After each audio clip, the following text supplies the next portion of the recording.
17টা শিক্ষা দান করিও। বউকে কটা শিক্ষা দিয়েছেন? একটাও তো দেননি। দয়া করে একটু শুনে যান অন্তত। 1 নাম্বার নবী বললেন, এই স্বামীরা তোমরা তোমাদের স্ত্রীদেরকে এই শিক্ষা দান করবে, আসসালামু কবলাল কালাম।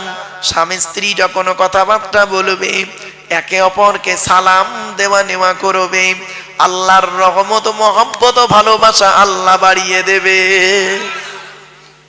বউকে সালাম দিচ্ছেন না, শালীকে সালাম দিচ্ছে, শালীকে। 2 নম্বরে বলা হলো, এই স্বামীরা তোমরা তোমাদের স্ত্রীদেরকে এই শিক্ষা দান করবে, তারা যেন কোনোদিন কাবা শরীফের দিকে মুখ করে কোনোদিন থুতু যেন না ফেলে। ও নিজে পান তেরেঙ্গা খৈনি গুটকাকে কোন দিকে থুতু ফেলে আল্লাহই ভালো জানে। বউকে বলবে কেমন করে। 3 নম্বরে বলা হলো, এই স্বামীরা তোমরা তোমাদের স্ত্রীদেরকে এই শিক্ষা দান করবে, তারা যেন কোনোদিন কাবা শরীফের দিকে মুখ করে কোনোদিন পেশাব পায়খানা যেন না ফেরে। ও নিজে কোন দিকে মুখ করে পেশাব পায়খানা ফেরে তার কোনো ঠিক নেই। 4 নম্বরে বলা হলো, তোমরা তোমাদের স্ত্রীদেরকে এই শিক্ষা দান করবে, তারা যেন কোনোদিন কাবা শরীফের পেছন ফিরে যেন পেশাব পায়খানা যেন না ফেরে। 5 নম্বরে বলা হলো, তোমরা তোমাদের স্ত্রীদেরকে এই শিক্ষা দান করবে, তারা যেন কোনোদিন গোসলখানায় কোনোদিন পেশাব যেন না ফেরে। কিছু বুঝতে পারছেন? আমার কথা বুঝতে পারছেন তো? বুঝতে না পারলে বলবেন। তারপরে বলা হলো, তোমরা তোমাদের স্ত্রীদেরকে এই শিক্ষা দান করবে। মা বোনেরা শুনে নিন, মায়েরা বোনেরা, তোমরা তোমাদের স্ত্রীদেরকে এই শিক্ষা দান করবে, তারা যেন কোনোদিন গোসলখানায় উলঙ্গ অবস্থায় গোসল যেন না করে। তারপরে বলা হলো, তোমরা তোমাদের স্ত্রীদেরকে এই শিক্ষা দান করবে, তারা যেন হাতের চুড়ি, কি বলেন, হাতের চুড়ি তারা যেন কোনোদিন একের বেশি ব্যবহার যেন না করে। এক হাতে একটা চুড়ি পরবে, 2 হাতে একটা একটা 2টো চুড়ি পরবে, এক হাতে 2টো 3টে 4টে চুড়ি পরা নিষেধ। আল্লাহর নবী বললেন, হযরত ওমর বসেছিলেন বাম দিকে, আল্লাহর নবী উমারকে বললেন, উমার, তোমার স্ত্রী যদি এক হাতে 2 বা 2-এর বেশি চুড়ি পরে, স্ত্রীর চুড়ি ঝুনঝুনি আওয়াজটা পরপুরুষের জন্য হলো হারাম হয়েছে। আমার মা বোনরা, চুড়ি পরবেন এক হাতে একটা, একের বেশি চুড়ি পরবেন না, তবে পড়তে পারেন একমাত্র স্বামী ছাড়া, অন্যের কাছে রূপ দেখাইও না। চলো, এরপরে নবীজি বললেন, এই স্বামীরা তোমরা তোমাদের স্ত্রীদেরকে এই শিক্ষা দেবে, তারা যেন কোনোদিন মাথার বালিশ, কি বলেন, মাথার বালিশ তারা যেন কোনোদিন 2টো ব্যবহার যেন না করে। স্বামী একটা বালিশ, স্ত্রী একটা বালিশ, এই রকম দুজনে 2টো বালিশে মাথা রেখে ঘুমাবে না। স্বামী স্ত্রী যখন ঘুমাবে একটি মাত্র লম্বা বালিশে মাথা রেখে ঘুমাবে। স্বামী স্ত্রী যদি এক বালিশে মাথা রেখে ঘুমায়, আল্লাহর রহমত মহব্বত ভালোবাসা আল্লাহ বাড়িয়ে দেবে। এসব তো শোনেননি। চলো, আচ্ছা, এখানে যারা মেয়ের বিয়ে দিয়েছেন তারা শ্বশুর হয়েছেন, ঠিক না বেঠিক? বলুন না, কথা বলুন। যারাই মেয়ের বিয়ে দিয়েছেন তারা শ্বশুর হয়েছেন। আর নবীজি তার মেয়ে ফাতেমাকে হযরতে আলীর সঙ্গে বিয়ে দিয়েছিলেন, তাহলে নবীও একদিকে শ্বশুর হয়েছেন, ঠিক না বেঠিক? তাহলে আপনারাও শ্বশুর, নবীজিও শ্বশুর। চলো, এই 2 শ্বশুরের কতটা পার্থক্য দেখুন, আসমান আর জমিন পার্থক্য। আপনি আপনার মেয়েকে যখন শ্বশুর বাড়ি পাঠিয়েছিলেন, কি কি দিয়ে পাঠিয়েছিলেন, কি কি বলে পাঠিয়েছিলেন? আর নবীজি তার মেয়ে ফাতেমাকে শ্বশুর বাড়ি পাঠিয়েছিলেন, কি কি দিয়েছিলেন আর কি কি বলেছিলেন? দয়া করে একটু শুনে যান। আগে আমাদেরটা বলি। আমরা আমাদের মেয়েদের কি করেছি? খাট, গদি, ড্রেসিং টেবিল, আলমারি, খাটের সঙ্গে 2টো ছোট ছোট মাথার বালিশ আর বিশাল বড় একটা ঠ্যাং বালিশ দিয়েছি ইত্যাদি। আর মেয়েকে, আর নবীজি কি দিয়েছিলেন ফাতেমাকে দেখি, শুনে নিন। মা ফাতেমাকে নবীজি দিয়েছিলেন 2টো জামা। কটা কটা কটা? 2টো জামা, একটা খেজুর পাতার চাটাই, কম্বল, একটা পানির কলসি, একটা জাঁতা, সুবুরি কাটা জাঁতা নয়, গম ভাঙানো জাঁতা। জাঁতা বলিছি বলে অনেকে পান খড়গুলো মনে মনে ভাবছে সুপারি কাটা জাঁতা না। এবারে আসছি, আর কি দিয়েছিলেন? একটা চামড়ার বালিশ। কটা কটা কটা? একটা চামড়ার বালিশ। কেন? স্বামী স্ত্রী এক বালিশে মাথা রেখে ঘুমালে আল্লাহর রহমত, মহব্বত, ভালোবাসা আল্লাহ বাড়িয়ে দেয়। চলো এবারে আসছি, নবীজি আপনি আপনার মেয়েকে কি বলে শ্বশুর বাড়ি পাঠিয়েছিলেন? মেয়েটি যেদিন শ্বশুর বাড়ি যাচ্ছিলেন, জীবনের প্রথম বরের গাড়িতে ওঠার আগে মেয়েটি তার ভাই বোনের গলা জড়িয়ে কেঁদেছে, মায়ের গলা জড়িয়ে কেঁদেছে, সর্বশেষে এসে বাপের গলা জড়িয়ে কাঁদে। ঠিক না বেঠিক? বাপ তখন কি বলে সান্ত্বনা দেন আপনারা? কাঁদিসনি মা, কাঁদিসনি, আমরা কাল সকাল সকাল যাচ্ছি। ঠিক না বেঠিক?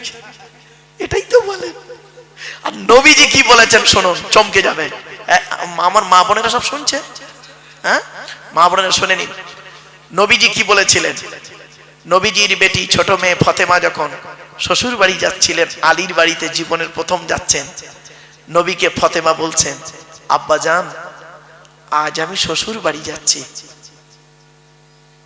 মা তো বেঁচে নেই, আপনি আমার আব্বা, আপনি আমার মা, আজ শ্বশুর বাড়ি যাচ্ছি আব্বা, কিভাবে চলবো আপনি বলে দিন। নবীজি একটা কথা বললেন, মা বোনেরা শুনুন, একটা কথা বললেন, ফতেমা, ফতেমা, আলীকে দ্বিতীয়বার ডাকতে যেন না হয়। কি বললো? কি বললো?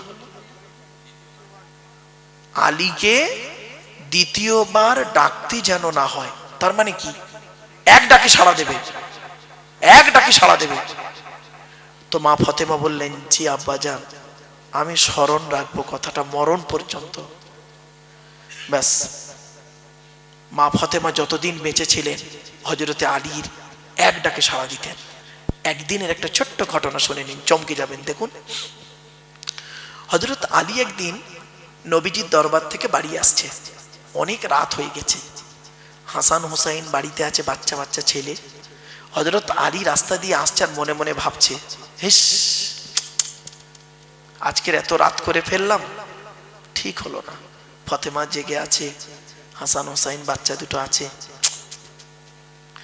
লজ্জিত ভাবে এসেছে বাড়িতে, এসে দরজায় ওই বালাটা আস্তে করে নাড়া দিচ্ছে, দিয়ে হালকা আওয়াজে ফতেমা একবার ডেকেছে।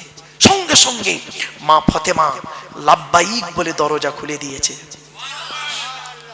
তখন হযরত আলী বলছে, ফতেমা কিছু মনে করো না, আজকের একটু রাত হয়ে গেছে, জানো রাত হয়ে গেছে, কিছু মনে করো না, আর কাল থেকে আমার জন্য জেগে বসে থাকবে না, তুমি খেয়ে নেবে, হাসান হুসাইনকে খাইয়ে দেবে, তোমরা তিনজনে খেয়ে ঘুমিয়ে যাবে, আমি নবীজির দরবার থেকে যখন আসবো এসে খাওয়া দাওয়া করে ঘুমাবো।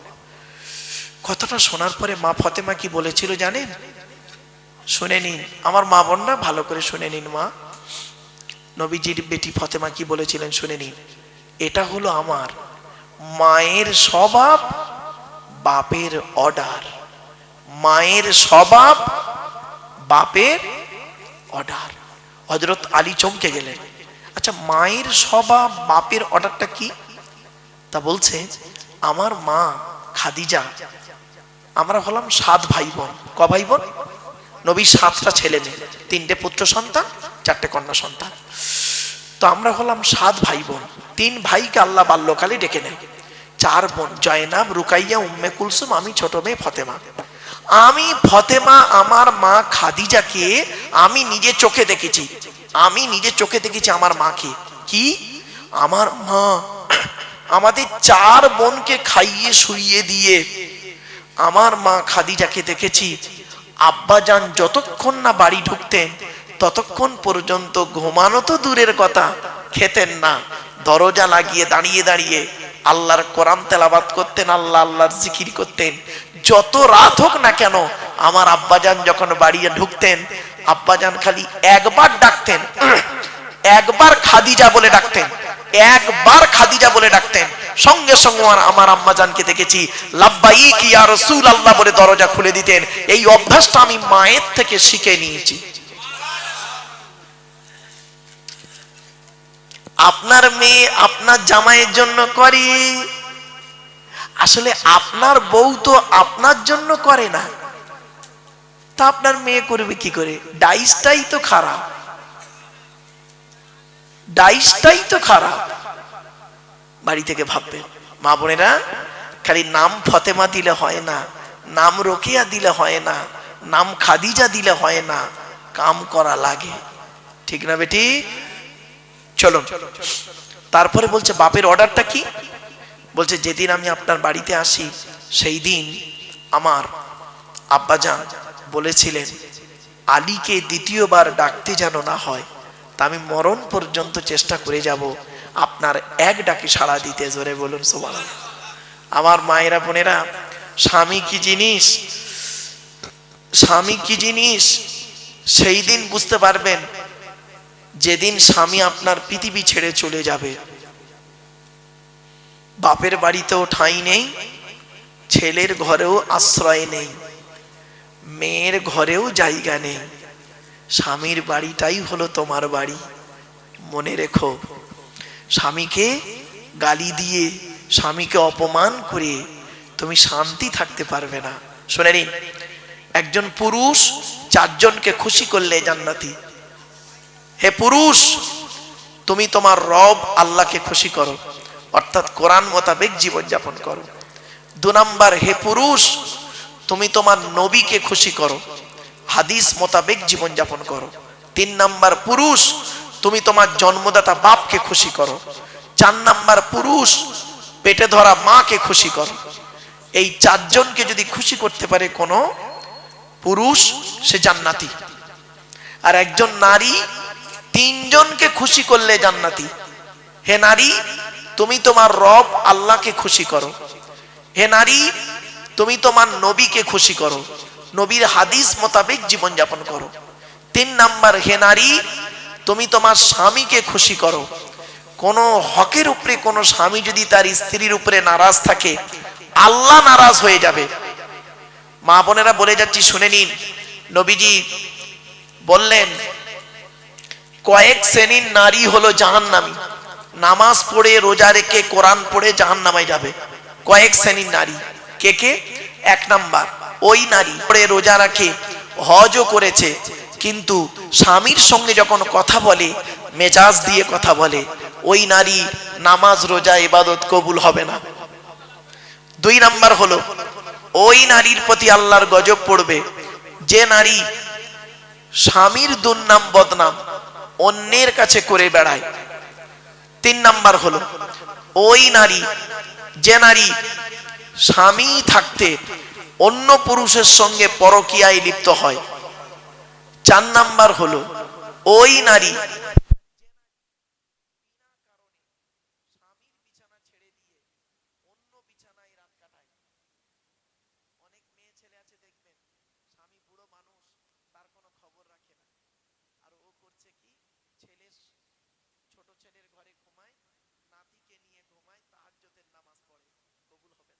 স্বামী নারাজ থাকলে। 5 নাম্বার, ওই নারী যে নারী তার স্বামীর পরিবারের সঙ্গে খারাপ আচরণ করে।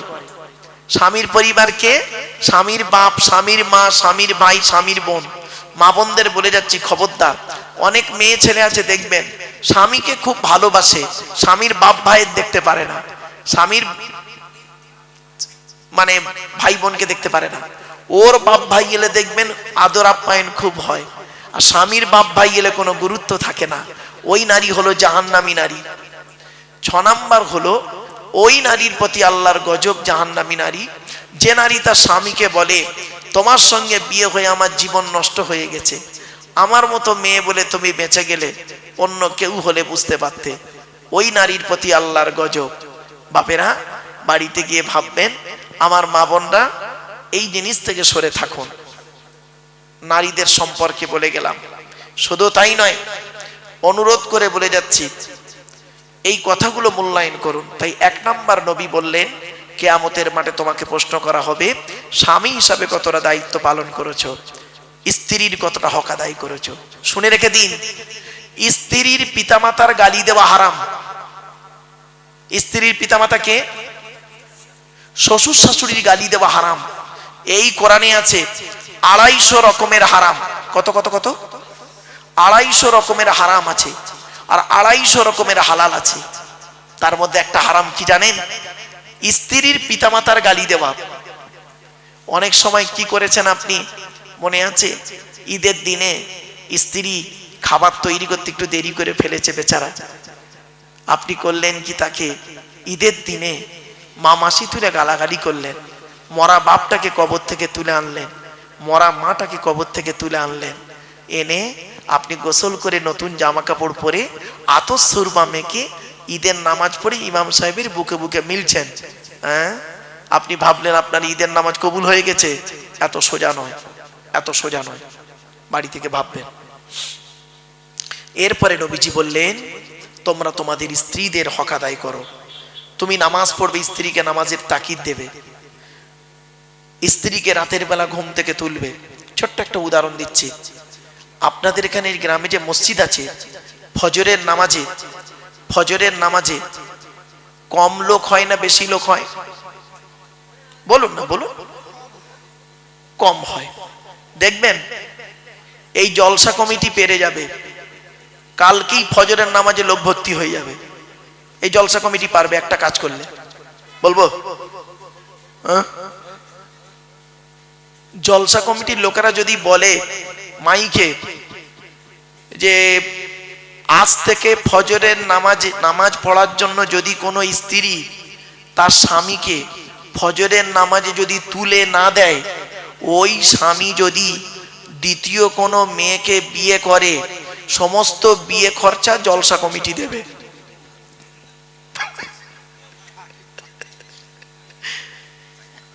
বুঝলেন? মানে ওই স্বামী যদি দ্বিতীয় বিয়ে করে সুন্দরী মেয়েকে, সমস্ত বিয়ে খরচা জলসা কমিটি দেবে। দেখবেন ফজরে কিভাবে যে তুলবে আপনাকে ভাবতে পারবেন না। এই জন্য মনে রাখবেন, স্বামী স্ত্রী উভয়কে ভালো হতে হবে। নামাজ কারোর জন্য মাপ নাই, বিশেষ ব্যক্তি বিশেষ কারণ ছাড়া। মনে রাখবেন, রোজা কারোর জন্য মাপ নাই, বিশেষ ব্যক্তি বিশেষ কারণ ছাড়া। তো 1 নাম্বার হলো স্বামী হিসাবে আপনাকে দায়িত্ব নেওয়া হবে, মানে হিসাব নেওয়া হবে স্বামী হিসাবে কতটা দায়িত্ব পালন করেছেন। তো এখানে যারা স্বামী আছেন বসে বসে ভাবুন স্ত্রীর হকটা কতটা আদায় করেছেন। 11:30। আচ্ছা ঠিক আছে, চলো। এরপরে আসছি 2 নাম্বার, পিতা হিসাবে কতটা দায়িত্ব পালন করেছেন। পিতা, এখানে অনেক বাপ বসে আছেন না? প্রত্যেক পিতামাতার দায়িত্ব হলো, নবী বলেছেন তার ছেলে এবং মেয়ের উপরে 3টে। কটা? 3টে। কি কি? 1 নাম্বার নবী বলেছেন সুন্দর সুন্দর নাম রাখতে হবে ছেলে মেয়ে জন্মগ্রহণ করলে। 2 নাম্বার নবী বলেছেন ছেলে মেয়ে যখন কথাবার্তা বলতে শিখবে তাকে লেখাপড়া শেখাবে, কোরআনের শিক্ষা দেবে। আর এখানেই মাদ্রাসা মুক্তব হয়েছে, কোরআনের শিক্ষা দেওয়া হয়। 3 নম্বরে বলা হয়েছে কি, যে 3 নম্বরে হচ্ছে ছেলে মেয়ে যখন প্রাপ্ত বয়স্ক হয়ে যাবে, যৌবন তাদের যখন ফুটবে, পাত্র পাত্রী দেখে তাদের তাড়াতাড়ি বিয়ের ব্যবস্থা করবে। এখানে অনেক বাম্মা বসে আছেন যারা ছেলে বড় হয়েছে, মেয়ে বড় হয়ে গেছে, বিয়ের প্রয়োজন, বাম্মা বিয়ে দিচ্ছে না। সেই ছেলে মেয়ে যদি ব্যভিচার করে, আর ওই পাপের বোঝা ওই ছেলে মেয়ের বাম্মাদের ঘাড়ে পড়বে। কি ভাবলেন? এই জন্য এই যুবক ছেলেরা, ভালোবেসে বিয়ে করা ভালো নয়, বিয়ে করে ভালোবাসা ভালো। ভালোবেসে বিয়ে করা ভালো নয়, বিয়ে করে ভালোবাসা ভালো। একটা হালাল একটা হারাম, তুমিই ঠিক করো কোনটা করবে। শুধু তাই নয়, বিয়ে করলে আল্লাহ খুশি হয়, শয়তান নারাজ হয়। আর জেনা করলে শয়তান খুশি হয়, আল্লাহ নারাজ হয়। তুমি সিদ্ধান্ত নাও কাকে খুশি করতে চাও।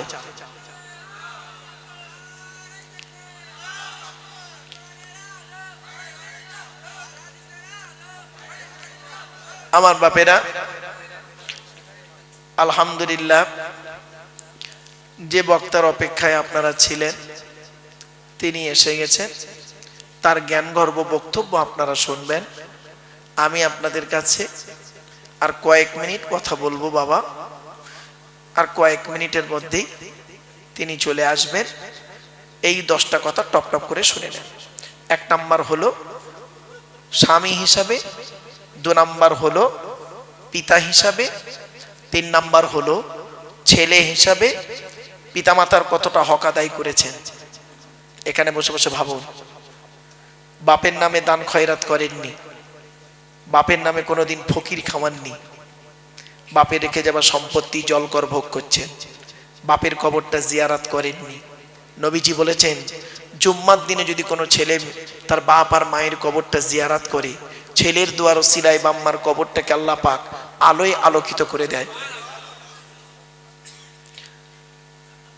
4 নাম্বার হলো ভাই হিসাবে কতটা দায়িত্ব পালন করেছেন। বোনের ফারাইজি অংশ দিয়েছেন। ও মুসলমান, বাপ মারা গেছে, 20 বিঘা জলকর রেখে গেছে। তুমি একটা ছেলে, 2টো বোন ছিল, মাও মরে গেছে, পাবে কত? তুমি পাবে 10 বিঘে, আর তোমার 2টো বোন পাবে 5 10 বিঘে। আগে বোনের ফারাইজি অংশ দাও, তবে তোমার রেহাই আছে, নইলে তুমি জাহান্নামী। হয়েছে? তুমি নামাজ পড়ো, রোজা রাখো, ভাই হিসাবে তোমাকে ধরা হবে কতটা দায়িত্ব পালন করেছিলে। 5 নাম্বার হলো চাচা হিসাবে কতটা দায়িত্ব পালন করেছো। চাচা, এখানে অনেক চাচা দাঁড়িয়ে বসে আছে। বাপ মারা গেছে, চাচা বেঁচে ছিলে, তুমি ভাইপোদের প্রতি লক্ষ্য রেখে রাখতে না, আরো ভাইপোদের মেরে খাবার ধান্দা করেছো। 6 নাম্বারটা খুব ইম্পর্টেন্ট, খুব ইম্পর্টেন্ট, খুব ইম্পর্টেন্ট। 6 নাম্বারটা কে জানেন? বোনাই হিসাবে ধরা হবে। বোনাই, আপনারা কি বলেন? বোনাই বলেন না দুলা ভাই বলেন? কোনটা? এই বোনাইরা কবরে ঢোক, বোনাইদের ধরবে। শালির সঙ্গে ইয়ারকি মারা, শালির হাত ধরে জলসায় গিয়ে ফুচকা খায়, খেয়ে দেবা গালে, কবরে ঢোক। বোনাইদেরকে আল্লাহ ধরবে কিয়ামতের মাঠে। শালির সঙ্গে কিরূপ আচরণ করেছিলিস, কি ভাবছেন? কোরআনে আল্লাহ বলছেন, আয়াহসাবুল ইনসানু আন ইউতরাকা সুদা, মানুষ কি মনে করে আমি আল্লাহ তাকে এমনি এমনি ছেড়ে দেব, তাকে হিসাব কিতাব না নিয়ে, কৈফিয়াত না নিয়ে? শুনে নিন, এর সঙ্গে আরেকজন আছে, আরেকজন আছে, কে জানেন? দেওর। কি বললাম? দেওর হিসাবে আপনাকে জবাব দিতে হবে। এই ভাবিরা শুনে নিন, আল্লাহ নবীর কাছে একদিন নারী জাতিরা এসেছে। নারীরা এসে বলছেন, ইয়া রাসূলুল্লাহ, আমরা পৃথিবীতে কাকে বেশি ভয় করব বলুন? আল্লাহ নবী বললেন, এই পৃথিবীতে তোমরা মৃত্যুকে ভয় করো? বলছে হ্যাঁ। বলছে তেমনি দেওরকে ভয় করো। দেওর, দেওর হলো মৃত্যুর সমতুল্য। অনেক ভাবি আছে দেখবেন দেওরদের সঙ্গে ইয়ার কি করে, কঠিন পাপ হবে। চলো 7 নাম্বার, খালু হিসাবে আপনাকে ধরা হবে কিয়ামতের মাঠে। খালু। আর এর সঙ্গে আরেকজন আছে ফুপুর বর, জামাই বাবু, তাই বলেন তো নাকি? 8 নাম্বারটা খুব ইম্পর্টেন্ট, খুব ইম্পর্টেন্ট। 8 নাম্বারটা কে জানেন? 8 নাম্বারটা হলো মামা হিসাবে আপনাকে ধরা হবে। এখানে যত মামা বসে আছে, মামা, আল্লাহ বলবেন তোর বোনাইটা অ্যাক্সিডেন্টে মারা গেল, 2টো ভাগনা ছিল ছোট ছোট, ঈদের সময় তুই তো ছেলে মেয়ের জামা কাপড় কিনলি, আর ভাগনা ভাগ্নির তো দেখলি না, তোর মতো মামা আজকের জাহান্নামী হয়েছে। ভাববেন বাড়িতে গিয়ে। 9 নাম্বার হলো দাদু যারা আছে, দাদু। এখানে আছেন অনেক দাদু, কি বলেন? বাপের বাপকে কি বলেন? এই দাদুদেরকে আল্লাহ ধরবে। এদিকে আয়, তোর 4টে ছেলে দিয়েছিলাম, বড় ছেলেটা চাকরি করতো বলে বড় ছেলের ছেলেকে লজেন কিনে দিতি, বিস্কুট কিনে দিতি, বড় ছেলের হাত ধরে বাজারে যেতি, খাবার কিনে দিতি। আর ছোট ছেলেটা গরিব, টোটো চালাতো বলে তার ছেলে মেয়েকে তুই দেখতিক না, তোর নামাজ রোজা কবুল হবে না, তোর মতো দাদু আজকের জাহান্নামী। 10 নাম্বার হলো নানা হিসাবে ধরা হবে। নানা, নানা বোঝেন তো? এখানে অনেক নানা বসে আছেন, এই নানাদেরকে কিয়ামতের মাঠে আল্লাহ ধরবে। তো 4টে মেয়ে দিয়েছিলাম, বড় জামাইটা চাকরি করতো বলে, বড় জামাইয়ের 20 বিঘা জলকার ছিল বলে, বড় জামাই যখন আসতো মেয়ে নিয়ে বাচ্চা নিয়ে ভালো ভালো খাওয়াতি। আর মেজ জামাইটা গরিব ছিল বলে মেজ জামাই ছেলে মেয়ে যখন আসতো তাদের প্রতি গুরুত্ব দিতি কিনা। তোর মতো নানা আজকের জাহান্নামী। বাড়িতে গিয়ে ভাববেন, এই 10 জনের বাইরে কেউ আছেন? কি ভাবলেন? 1 নাম্বার স্বামী হিসাবে, পিতা হিসাবে, ভাই হিসাবে, ছেলে হিসাবে, চাচা হিসাবে, বোনাই হিসাবে, দেওর হিসাবে, খালু হিসাবে, জামাইবাবু হিসাবে, মামা হিসাবে, দাদু হিসাবে, নানা হিসাবে। এই 10 দিকের প্রশ্ন আপনাকে করা হবে। অনুরোধ করে বলে যাচ্ছি, বাড়িতে গিয়ে ভাববেন। এই 10টা প্রশ্নের উত্তর আপনারা খুঁজে যদি বের করতে পারেন, সকালবেলা উঠে বলবেন ইনশাআল্লাহ আমি জান্নাতি। আর যদি উত্তর না পান, মরণ পর্যন্ত উত্তরগুলো খুঁজে বের করবেন। এত সহজ ভাবলেন ইসলামকে, এত সহজ ভেবে নিলেন। এজন্য আমি আপনাদেরকে অনুরোধ করে বলে যাচ্ছি, কথাগুলো মাথায় রাখুন। একবার দরুদ শরীফ, আল্লাহুম্মা সাল্লি আলা সাইয়্যিদিনা মাওলানা মুহাম্মদ ওয়া আলা আলি সাইয়্যিদিনা মাওলানা মুহাম্মদ। বাপেরা, আল্লাহর পরিচয় 4টে বলেছি, নবীদের পরিচয় 3টে বলেছি। লাস্ট আলোচনা, আমাদের পরিচয় হলো মাত্র 2টো। কটা কটা কটা? 2টো। কি কি? আল্লাহ কোরআনে বলছেন, ওমাই ইউমিন বিল্লাহি ওয়া ইয়ামাল সালিহা। আল্লাহ বললেন 100% তোরা ঈমান আন আল্লাহর উপরে। আমাদের বিশ্বাসটা 100% আনবো কার উপরে? আল্লাহর উপরে। খেতে গেলে আল্লাহর নাম, শুতে গেলে আল্লাহর নাম, সব সময় আল্লাহকে সাথে রাখবেন। মনে রাখবেন, এই পৃথিবীতে আপনার স্ত্রী, ছেলে মেয়ে, ভাই বোন, বন্ধু বান্ধব কেউ আপনার আপন নয়, আল্লাহই হলো আপনার আপন। ঠিক না বেঠি? আর আপনার রসুল আপনার আপন, বাকি সব পরগবাপ, মরে গেলে সব শেষ। মনে রাখবেন। তাই 1 নাম্বার হলো 100% আপনি আল্লাহকে বিশ্বাস করুন, ভরসা করবেন আল্লাহর উপরে, পৃথিবীর কোনো ব্যক্তি বস্তুর উপরে নয়। আল্লাহ পাক কোরআনে বলেছেন, ইজা আযামতা ফাতাওয়াক্কাল আলাল্লাহ। তুমি যখন কোনো কাজ করতে যাবে, পৃথিবীর কোনো ব্যক্তি বস্তুর উপরে ভরসা করবে না। ফাতাওয়াক্কাল আলাল্লাহ, একমাত্র আল্লাহর উপরে ভরসা করবে। ইন্নাল্লাহা ইউহিব্বুল মুতাওয়াক্কিলিন। যারা আল্লাহর উপরে ভরসা করে কাজে নামে, আমি আল্লাহ তাদের অত্যন্ত ভালোবাসি। জোরে বলো। একটা ছোট্ট উদাহরণ দিচ্ছি। একটাই রাস্তা। কটা রাস্তা? একটাই রাস্তা, 2টো দল গেল। একটাই রাস্তা, 2টো দল গেল। প্রথম দলটা রাস্তাটা পার হয়ে গেল, আর দ্বিতীয় দলটা রাস্তায় ডুবে মরে গেল। রাস্তাটার নাম ছিল নদীর মাঝখান। দল দুটোর নাম হলো মুসা নবীর দল, ফেরাউনের দল। মুসা নবীর ভরসাটা রাস্তার উপরে ছিল না, ভরসা ছিল আল্লাহর উপর, পার হয়ে গেল। আর ফেরাউনের ভরসাটা আল্লাহর উপরে ছিল না, রাস্তার উপরে ছিল, সৈন্যদের উপরে ছিল, বেটা ডুবে মরে গেল। বাড়িতে গিয়ে ভাববেন, ভরসাটা আল্লাহর উপরে, ব্যক্তি বস্তুর উপরে নয়। ভরসাটা আল্লাহর উপর রাখুন। এই জলসা কমিটি, জলসা যখনই দেবেন, ভরসা রাখবেন আল্লাহর উপরে। কার মাধ্যমে কোথায় কি হবে আল্লাহ পাক ঠিক করে রেখেছেন। ঠিক না বেটি? অনুরোধ করে বলে যাচ্ছি। 2 নাম্বার আল্লাহ বললেন, ওয়ায়ামাল সালিহা। পৃথিবীতে যতদিন বাঁচবে ভালো ভালো কাজগুলো করবে। লোকের গোঁজা মেরে মেরে বেড়াও না, ভালো ভালো কাজগুলো করবে। মানুষের উপকার করতে না পারলে ক্ষতি করতে যেও না। আল্লাহ ছাড় দেয়, ছেড়ে দেয় না। আল্লাহ ছাড় দেয়, ছেড়ে দেয় না। কথাটা মাথায় রাখুন। আল্লাহ বলছেন, মানা আমিনা সালিহাম মিন যাকারিন আও উনসা ওয়া হুয়া মুমিনুন ফালানুহইয়ান্নাহু হায়াতান তাইয়্যিবা।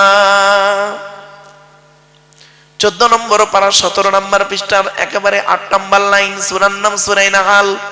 আল্লাহ বলেন যে ব্যক্তি 100% আল্লাহকে বিশ্বাস করবে, ভালো ভালো কাজগুলো করবে, বেটা ছেলে হোক আর মেয়ে ছেলে হোক, ওয়া হুয়া মুমিন, সে হবে মুমিন, ফালানুহইয়ান্নাহু হায়াতান তাইয়্যিবা, পৃথিবীতে আল্লাহ পাক রব্বুল আলামিন শান্তি সম্মানের সহিত জীবন যাপন করাবে। 100% ঈমান আনুন আর ভালো কাজ করুন। এইরকম একজন লোকের নাম বলে যাচ্ছি, ফুরফুরার জমিনে ছিলেন, একেবারে শেষবারে বিদায় নিলেন আমাদের কাছ থেকে মুফতি আজম মেজলা হুজুর পীর কেবলা রহমাতুল্লাহ আলাইহি। কি ভাবলেন? খুব বড় আল্লাহর ওলি ছিলেন, খুব বড় আলেম ছিলেন। ইলমিয়াত, জাহিরি ইলম, বাতিনি ইলম, ইলমে লাদুন্নি, ইলমে মারিফাত আল্লাহ পাক তার মধ্যে দিয়েছিলেন। কি ভাবছেন? এবার আসছে আল্লাহ বললেন ইন্নাল, এটা দুনিয়াতে হলো, আখিরাতে কি দেবে? ইন্নাল্লাযীনা আমানু ওয়া আমিলুস সালিহাতি কানাত লাহুম জান্নাতুল ফিরদাউসি নুজুলা। 16 নম্বর পারার 3 নম্বর পৃষ্ঠার 12 নম্বর লাইন, সূরার নাম সূরা কাহাফ। নিশ্চয়ই যারা 100% আল্লাহর উপরে ঈমান আনবে, ভালো ভালো কাজগুলো করবে, তাদের ঠিকানা হবে জান্নাতুল ফেরদাউস। দুটো কাজ করুন, আল্লাহর উপরে 100% বিশ্বাস রাখুন, আর পৃথিবীতে ভালো ভালো কাজগুলো করে যান। আপনারা নিশ্চয়ই জানেন কোনটা ভালো কোনটা কালো। খারাপগুলোকে বর্জন করুন, ভালোগুলোকে গ্রহণ করুন। That's all. নামাজ আপনাকে পড়তে হবে, সকলেই জানি, কিন্তু নামাজ পড়ি না, এর জবাব কিন্তু আপনাকে দিতে হবে। যাকাত দিতে হবে, এটা জানি, কিন্তু যাকাত দেই না। রোজা রাখতে হবে জানি, কিন্তু রোজা রাখি না, এর জবাব দিতে হবে। এজন্য চোখ দুটো বন্ধ হয়ে গেলে সব শেষ। বাপেরা, আমার পরবর্তী বক্তা এবারে আসবেন। দেখতে দেখতে আপনাদের কাছে 11:30 করে ফেলেছি। বাপ আসুন, একটু রাসূলের শানে একটু দাঁড়িয়ে